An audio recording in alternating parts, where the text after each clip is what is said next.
Hey guys, I'm Andrew McCorman. Welcome to Web3 TV. In today's video, I'm with Kazi Hossain, the CEO of Thredwallet, and we're going to discuss the utility of Thredwallet and why it matters to you as a Web3 consumer, developer, business owner, and ultimately freedom fighter.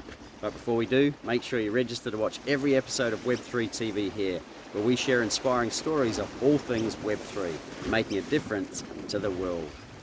All sorted? Okay, let's go.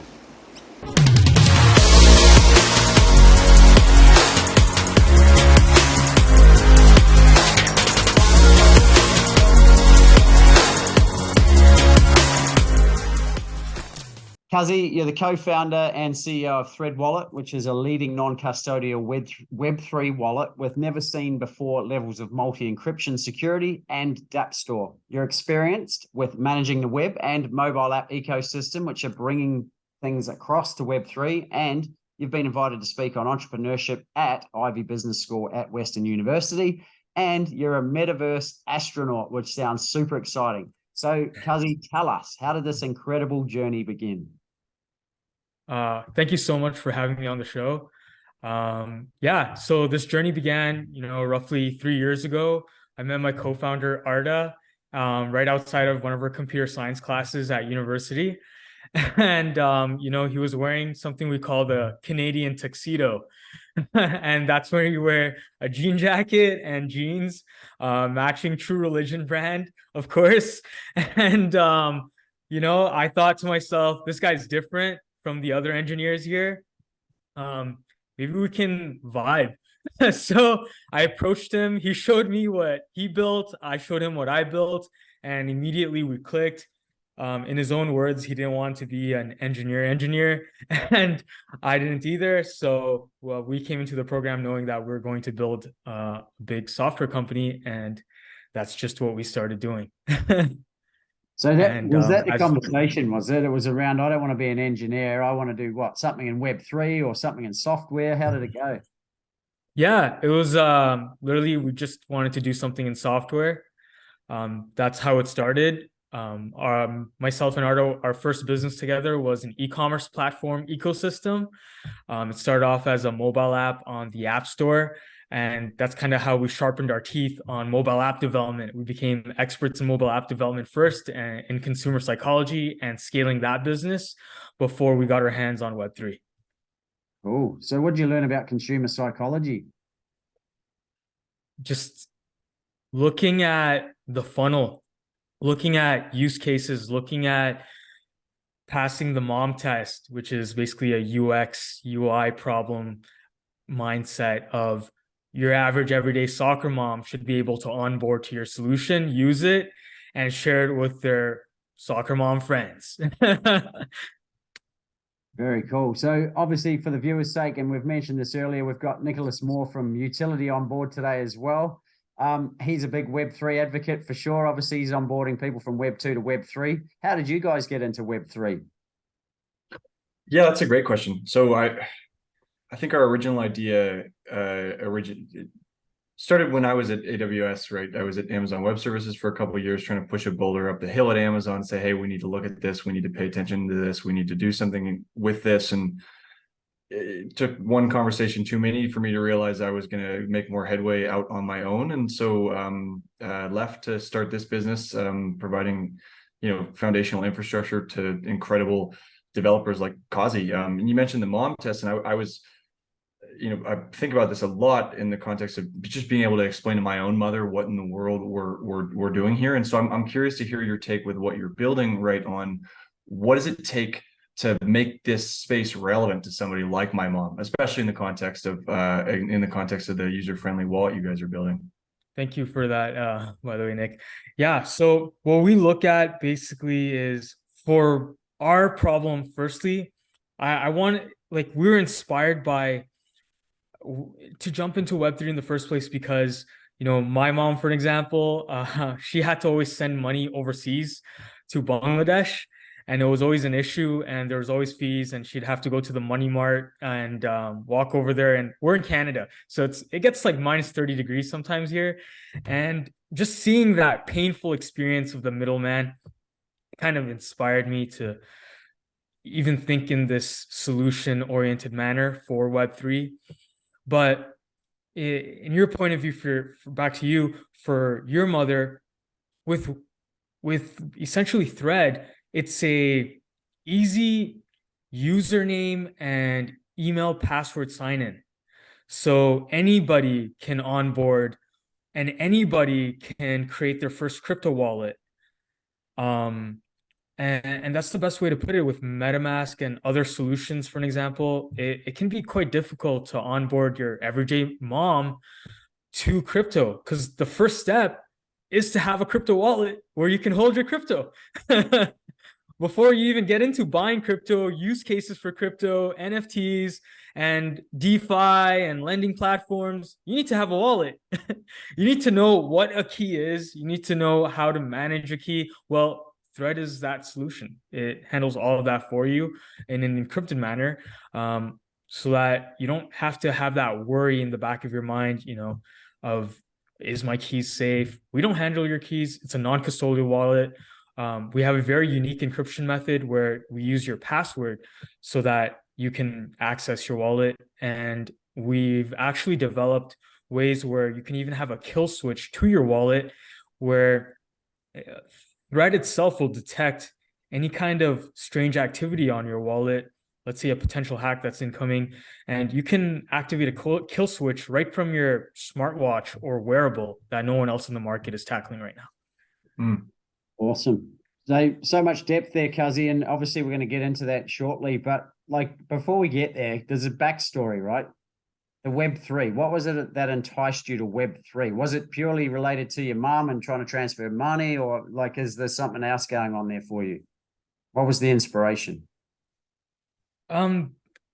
Well, we did what we could with our e-commerce platform, and we scaled it to 30,000 users, et cetera, but we noticed in January that no one was building for use cases today. Like, not too many people were building use cases for today in Web3. More people were building for the future. And we're focused on how can we onboard people today and expand the pie, rather than just go after the same pie and fight for scraps almost. And that's where we wanted to really attack the problem of UI, UX, and security, because we just kept seeing hacks after hacks, and it makes your everyday person nervous, genuinely. You can't have a thriving industry when there's these gaping security issues. And we saw that Web3 needed this solution. Awesome. And from the Dapp side of things too, because you're a bit unique, you've got the Dapp side of the wallet. What was the inspiration behind that as well? Like, that's obviously a significant point of difference. Yes, that's right. Thank you for bringing that up. Well, our background is in mobile app development and working alongside, the Apple App Store, dealing with their team. We saw that with all these dApps, you have to constantly disconnect your wallet.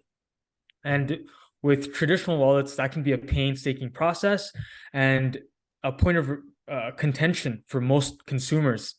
So why not have the Dapp store right in a wallet that's secure, that you can easily install those dApps into a single point of connection? Very cool. And I guess that brings, you mentioned the risk factor and the fear factor of the user is, from a engineering perspective, was there also an inspiration around the security side, or was just a necessity when it came to wallets and the dApps, etc.? Yeah, so we've been blessed to have great mentors and advisors from the cybersecurity world. And I've worked at the Department of National Defense here in Canada. So we saw that, no one from the cybersecurity community is actually attacking this problem. And that's where I kind of got inspired, where we can look at things from, how traditional cybersecurity professionals look at problems, and look at the way they encrypt and look at the way they prevent hacks or malicious activity. And from that's where we were inspired to, just look at safety, security, and preventing. Sounds exciting, mate. So great three-way combo there. So tell us what is Thread? Give the viewers a bit of an overview of what it really is. Thread's a non-custodial wallet, a simple generated wallet for your everyday person. Our goal is to be the first Web3 experience for most people in the world. That's our true goal here and our true mission, so that everyone has a chance at experiencing Web3, downloading their first Dapp, experiencing Uniswap, you know, a lending protocol, staking their first ETH. That's Thread in a nutshell, and doing it in a safe manner where they feel secure, where they don't have to worry about having a ton of money in their wallet and being at risk of a hack. I never want Web3 and hacking in the same headline ever again. That's my mission. Wow. So I can feel your passion. Like it's awesome that you want to be the first port of call as the wallet of choice. But I'm also feeling there's something deeper than that. Like, what's the real driver behind that? You want to onboard people into Web3. Why is that? What do you see as what is Web3 to you for starters? And then what's the future of it that you're seeing that I guess the newbie can't see yet because they haven't had that first experience? Okay, well, you're asking a deep question here. Well, I just look at the state of the world. You know, if you look at some of the different economies today, look at inflation today, we can't always just blindly trust banks or governments with all of our assets, right?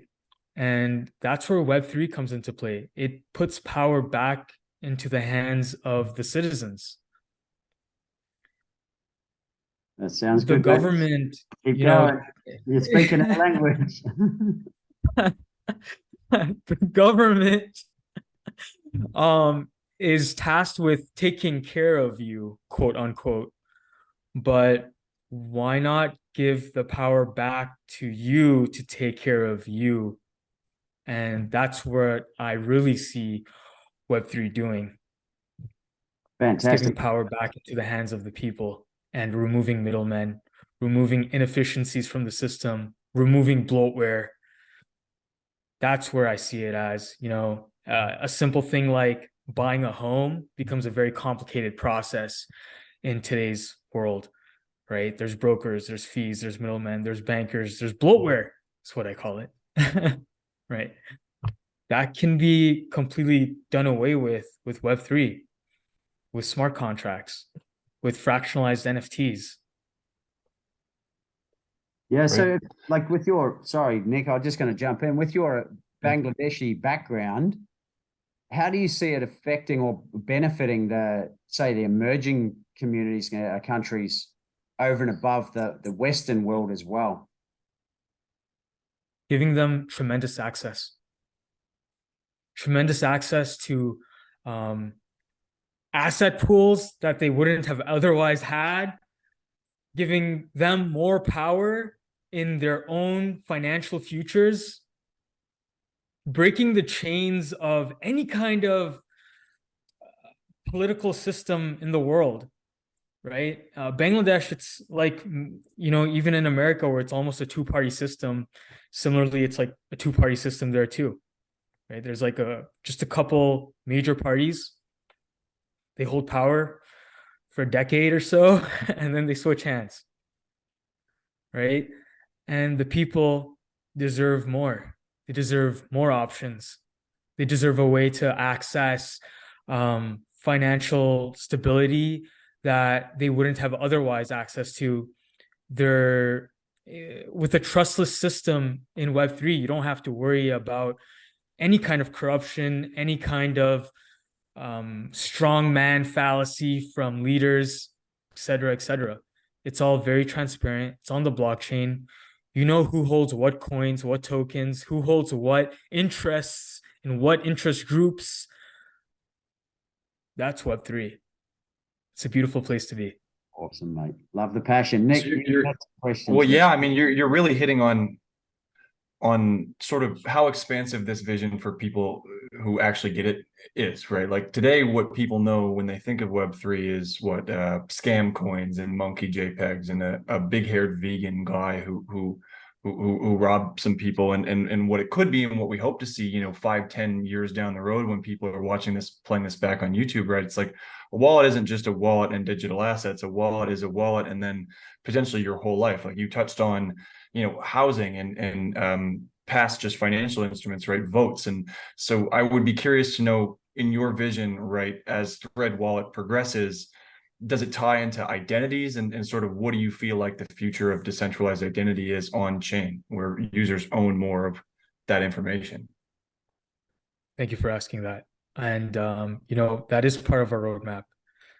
Identity, absolutely. Your on-chain identity, in my belief is that your on-chain identity is going to be more important than your current identity in the world, because your on-chain reputation is going to be more valuable than just your word, for an example. Before it was, as a man, my word means everything. Today, we see that your word actually doesn't mean a whole lot, especially in today's economic climate. What we've seen from many people, what matters more is your actions than the words you speak. What have you done? What kind of projects you've made successful? What kind of tokens do you actually hold, and why? That can all be answered through Web3 and your on-chain identity. And with Thredwallet, we're actually working on creating a profile system for your wallet right now. So it's funny that you mentioned that. Yeah. And that way you can connect that profile to different dapps in your wallet instantaneously. Yeah. So Right. that's how we're working. I mean, it touches on something fascinating, which is that, like, for the business people watching, right, it's like, why do I care about Web3? And by the same token, businesses left and right are being sued for having PII in their databases, on their balance sheets left and right. And I think what you're hitting on is that Web3 represents an unlock of a new model for a consumer business data relationship, where consumers themselves own and then voluntarily share the data that they possess with the companies that they interact with, right? And potentially, I guess, through a Thredwallet is how this happens, right? It's an unlock for a new model where businesses are able to consume and deal with the information that they care about, right? A consumer's purchase behavior, without having to carry their home address or their family's names in databases. It's fascinating, right? It's like, you wonder why this is used for a business, right? It's like all the data that you could want as a business on chain without you having to get sued by the EU for getting access to it. Literally. And you don't need to constantly worry about cookies, right? The future of cookies is your on-chain activity. Right. Data relationship in a cookieless world, I think, happens through the Thredwallet. It's pretty cool. Yeah. Cool. So Nick, when you first spoke to Kazi, the first conversation you ever had, what was the inspiration in hearing, what he had to say in his vision? What was it that drew you into the process? I mean, that's a great question. So we first heard about Thread through our partners at a company called Big Commerce. They're folks that I worked with when I was at a company called Avalara way back in the day. And we reached out to them just to kind of understand, like Shopify, right? How are they thinking about Web3? Since most e-commerce platforms are sort of engaging in this sort of step forward into Web3, token gating purchases to customers, things like that. And we were asking them, is anybody building this in your ecosystem? We would love to kind of see where you're at, thinking, oh, well, maybe, if there's nobody, then we could build something later. And they mentioned Thread. And so we went immediately to talk to Arda and Kazi, and it's like, oh wow, like this is really, really cool. Like, hey, maybe these guys could make use of some of these tools that we built, and maybe there's a broader conversation to have here. And now a few conversations later, they're probably some of our favorite people to talk to in Slack. Just get feedback from them on what we're both building, and it was good luck that we, me 7 years ago happened to work at a tax automation software company, such that magically now I get to know Thread. Very cool. So, well, you mentioned tax automation software. Was it Kazi that used to wake you up every day, mate, when you fell asleep because it was all tax related? Fortunately, no. Although, I think that's the next offering that we have to provide for our customers, right? It's like you're dealing with on-chain data, things are moving back and forth. Probably a tax plugin is up next. Yeah, well, it's very important, right? Super important. Yeah. So the other question too, like when you heard Kazi, like it's great to share your values, Kazi, in the process and why it's important to you. But like for you, Nick, is that really important when you know have potential collaborations and customers and that you are getting clear on what their underlying values are, so they make sure that they meet the utility values as well? Right. I mean, in a perfect world, we have only customers like Thread, right? Like in a perfect world, we want to be working with and having some of the like foundational pieces of infrastructure that we built powering things where we see a lot of runway into this new world of what Web3 could be, right? And so, I think there's a lot of folks in Web3 who let's say it's the old guard or whatever you want to call it, where it's intrinsically financial instrument focused, right? And it has not much to do with providing value to average consumers. And while those folks represent great customers to us, the people I really want to be working with are people who are building for the mainstream, right? Building for people like my mom and my dad and my grandma who would love to be able to access a Dapp through a wallet where they could log into in an intuitive way, but who would never be able to stand up a crypto wallet ourselves. Like that's where I see the most runway in this space. Like that's the next evolution in this space, in my opinion. It's folks who are building for that mainstream, building for, user experience as that North Star, right? That's who our best customers are, in my opinion, because those are the folks who are going to write the script for what Web3 becomes.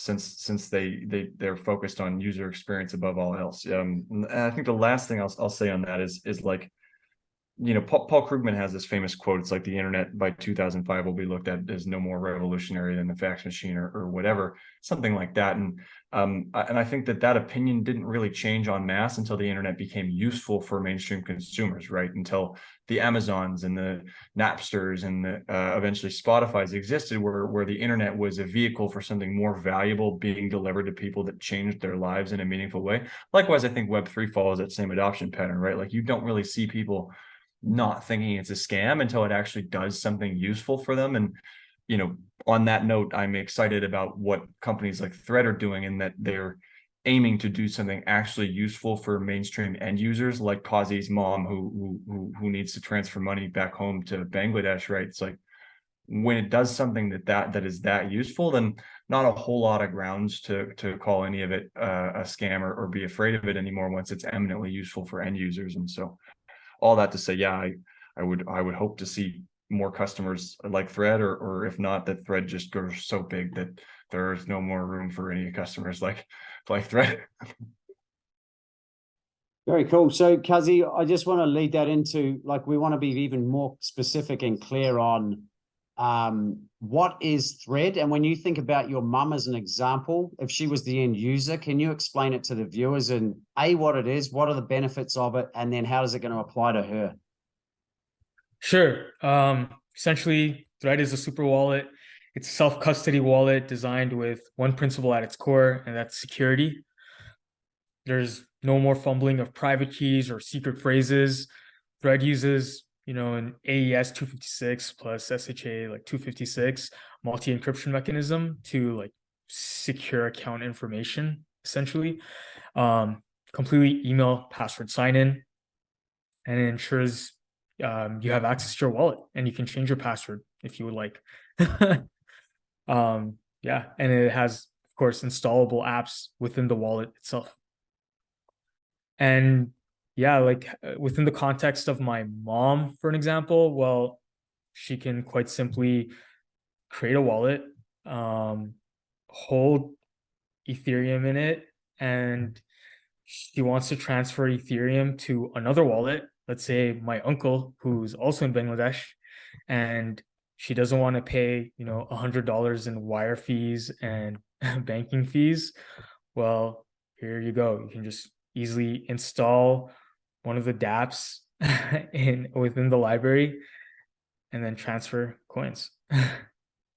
I think that hits on a good point, right? It's like, what does mainstream adoption look like? And so I'm curious. Let's talk theoreticals here for a moment, right? Paint this picture 2-3 years out, sort of in the most audacious version of events. What does Web3 look like 2-3 years out to you? What are you most excited about? I'm most excited about just about having 500 million people holding a wallet. You know, because when 500 million people hold a wallet, then they're going to start thinking differently about crypto, about the power dynamics in the world, and thus start developing more in that direction. They'll be creating applications that we haven't even thought of yet, right? That's really what I'm excited about. I want them to hold some crypto in a wallet. That's honestly what I want. If I can get 500 million people to hold some crypto in a wallet, the rest will take care of itself. People are smart. They will develop applications. They will develop more tools, more use cases, but they need a way of firstly holding those applications and tools in a place. They need to be able to interact with those applications somewhere, and it needs to be safe and secure. That's really what I'm really excited about, is getting the message out there to folks. And it's obviously a big thing too, secure. You mentioned security, and you know, the reputation, I guess, of wallets and crypto at the moment isn't great. You mentioned hacking earlier, in the privacy space, etc. Obviously, if people lose their keys, etc. How are you guys mitigating that at Thread? So number one, we don't hold their keys. It's non-custodial wallet. What we do is we encrypt it, and we hold an encrypted version of the key in their in wherever they store it, be it probably in their phone, most likely. And then we access it from, we also store an encrypted version on our servers as well. So there's two-way encryption, and they can only access it from their password. So that's kind of how we solve for that. Hacker would not only need to hack the person's, like, for an example, their iPhone, and have access to their hard drive on their device, but they would also need to hack our Google servers, for an example. So that's one way we mitigate it. We also have a kill switch that we're developing right now for you to have, live notifications of any kind of malicious activity that's going on your wallet, that's out of the norm, for an example, so that you can automatically disconnect from any potentially malicious Dapp or anyone really calling your wallet for a signal, because there's a transmission there. So yeah, that's that's a few of the ways that we're tackling that problem, but we have a number of other ways as well, which are pretty cool. Fantastic. Sounds like the Rolls Royce of wallets. and what excites me the most, Kazi, as always, is for all of our guests, is the bigger picture of all of this, what it's actually going to do for the world. The making the difference for the multiple reasons: the privacy, the transparency, the anti-corruption, the freedom orientation, the borderless side of it, the trustless side. So, mate, thank you so much for coming on the show. If someone wants to find out more about Thread and they want to set up their own wallet, what's the process? Just go on thredwallet.com. The link's right on the website. Sign up, give it a shot, try it out, have some fun. And if you like what you see, let us know. I'm very approachable. Kazi@thredapps.com is my email. Hit me up. Any questions anyone has ever. If I'm up at 1 a.m., I will answer it. Brilliant. Well, mate, you're an inspiration. Guys, if you've missed our other episodes with Kazi, we've done so. I'll put the links up here for you. We've done some other how-to episodes relating to custodial wallets and some of the frequently asked questions. Nick, anything final from you before we say goodbye?